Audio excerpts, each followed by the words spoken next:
अरे बहुत दिन हो गइल बा, 14 बरस से वनवास में रहनी जा। अब अच्छा नहीं लागत। आके भी एक खेती बाड़ी होता, अब का कइल जाई।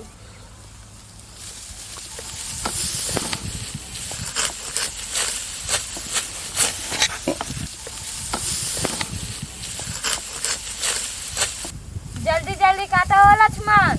अच्छा भैया अच्छा। भैया एगो बात कही का। कहो भैया लक्ष्मण, का बात है। भैया 14 बरस जंगल में रह बनी जा। रावण भी बहुत गर्दा कइलस सरवा। सीता के खोजे में 14 बरस बीत गइल। का कइल जाओ। सोना चूर 2 बीघा बोले हई, इलायची चूर 6 बीघा। अरे हाँ साथ 6 बीघा बोले हवा, जानत ना है।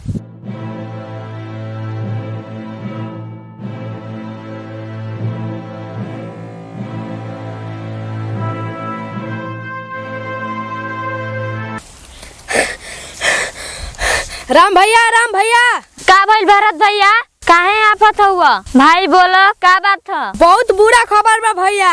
अगर बोल दी हम तो तोहर गणिया फाट के हाथ में आ जाई। बात सारे बोला। अच्छा बोला थाई। भैया दरबार में चर्चा हो रहल बा कि सीता को रावण 12 बरस लंका में रखले रहे, तो सीता तो गड़बड़ाई गई हुई है। फिर भी राम सीता के अपने साथ रखले बा। काट देव गर्दनी हंसू वाले। अगर सीता भौजी के बारे में कुछ कहबो। सरऊ 14 बरस हमनी के संगे रहनी जा, आज ले कुछ नहीं कहनी जा। कौन कहता सरवा हो कि रावण सीता के हनुमान पर लगे रहे। अरे भैया क्रोधित मत होको, नगर का जनता कहता। ई जनता होते है चुगलखोरी। अपन घर के बेटी बहन के ना देखियो, दूसरे के घर पर अंगुरी उठाइयो। सारे बस चुप रहा लक्ष्मण, सही कहत हवन जनता। जनता का सही कहत हवे, घंटा कहत हवे। 14 बरस हम संगे रही, एक बार भी सीता पर लाइन नहीं मरनी। जा सीता के जंगल में छोड़ देता। अच्छा अच्छा लक्ष्मण, चला चला जाओ, सीता के ले चला जाओ।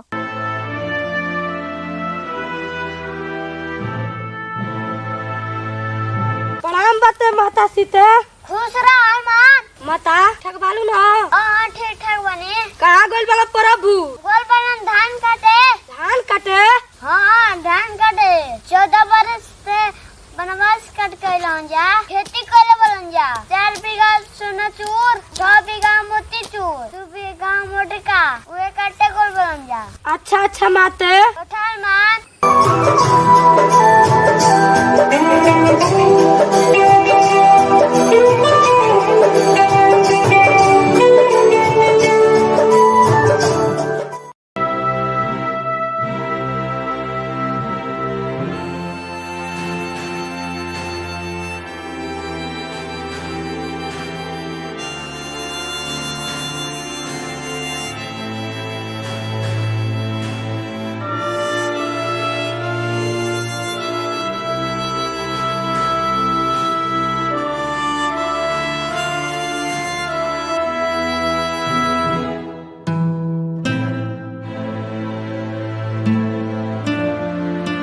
प्रणाम बा प्रभु। खुश रहो। प्रणाम बा लक्ष्मण। खुश रह। प्रणाम बा भरत। खुश रहो। कहाँ गइल जा प्रभु। गइरनी जे धान काटे। अरे हनुमान जी बहुत समस्या हो गइल बा। का हो गइल बा। अरे नगर में चर्चा हो रहल बा कि सीता के रावण 12 बरस से अपना पास रखा। सीता अशुद्ध हो गइल बाड़ी, राम भैया के साथ रहताड़ी। अरे लक्ष्मण देवर रावण हमें टच भी ना कैलस, फिर भी कहे हमार बता हमका छोड़ा था जंगल में। हम का करी भौजी, ई राज्य के लोग ही आप पर अंगुरी उठावत बा। भौजी हम का करी। अच्छा चलो हमें जंगल में छोड़ दो। रहे तो हम रख ले तनी। भार वाली तो एकदम बोके हो का हनुमान, अब तू रखबा। सार त नहीं लाज नहीं के लागत तनी को। तार मेरा रुआ त से समरबे ना कही। भाग के चल गेल मेघनाथ संगे, नहीं देखला। चल हम सीता भौजी के रखे के। हम नहीं रख सके थई, तारा ले कम है का। ससुर त नहीं, चल हम सीता के रखे। अच्छा चुप राजा बकवास मत कर जा। हमारा नाम भरत हो, तो लोग ना रख बता हम बटले न बनी। हमहु कम सर ना है, समझ लो। भाग तार मुंह फुको का बक बक करे बोलो। हम चले पंचाल बन के रहे, तार हम गुलाम हई, तो मुंह फुको तो नहीं।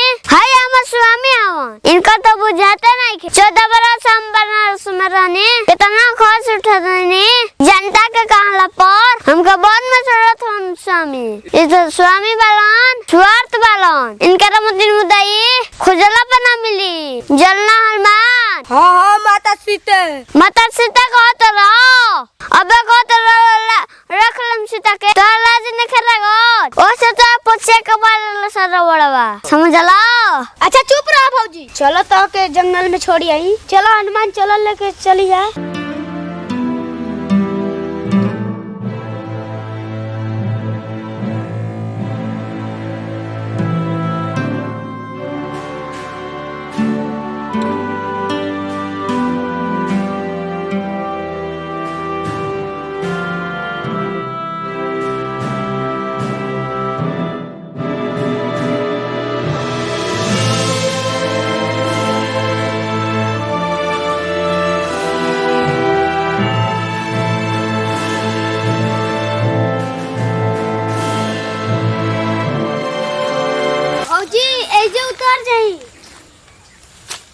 और हमरा के चले खातिर आज्ञा दही, हम चलत हई। हमारा में कोनो गलती नहीं खे। राम भैया को आज्ञा रहल आ प्रजा को आ राजमहल को कि रावण तो के सूत कह देले बा। ए माता हमरा में जोन गलती होई हमके क्षमा करो। ए लक्ष्मण भैया रो मत, चिंता मत करो, इस समाज को बहुत बड़ा भूल बा। यही से एक दूसरे पर उंगली सब उठावेला, ये उठाते रहियन। जब द्वापर में ए प्रकार को चढ़ल बा, करने में का होई? केहू के केहू ना चिनी, माई के माई ना जानी, बाबू के बाबू ना जानी, बहन के बहन ना जानी। ए लक्ष्मण, ई आवेला समय में घोर पाप होई। ए पाप से सब लोग जी पृथ्वी को पतन हो जी। जा चिंता मत करो, हमका जंगल में छोड़ डालो लक्ष्मण भैया। भौजी हम ना छोड़ती तो के, तू हमार माता समान रहलू हो, तोरा बिना जी ना पाई। लेकिन लोग लाज से हम का करी? भैया का आज्ञा बा, उनकर अगर पालन ना करब तो कैसे पुरुषोत्तम राम कहियन? उनकर नाम बा पुरुषोत्तम राम, लेकिन काम बा कितना घटिया। एक दूसरे के इंजाम लगावला से तो के जंगल में छोड़वा देना। भौजी हमके क्षमा करो। अच्छा लक्ष्मण भैया तू जाओ, हम जात हन जंगल में भटकम का करम। जा तू। प्रणाम बा भौजी, खुश रहो।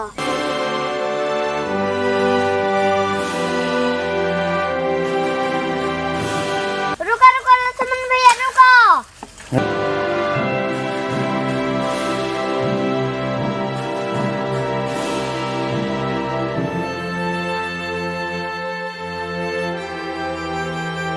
ओम नमः शिवाय, ओम नमः शिवाय।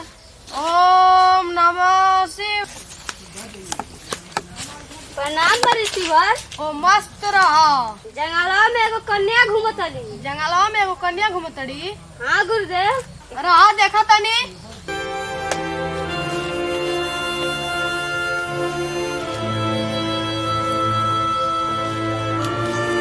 ओम नमः शिवाय, ओम नमः शिवाय। अरे ये तो माता सीता है। राजा बोला के लिया वो। जी गुरुदेव।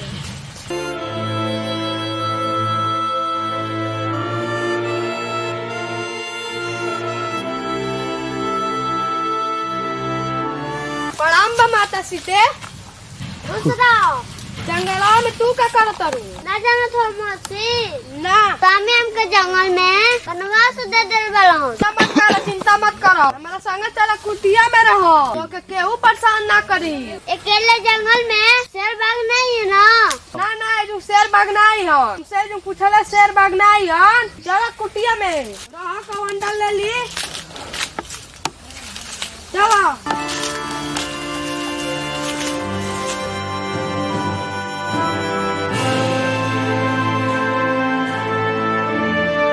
चला कुटिया में सीता मैया के ले रखो। चलो सीता मैया।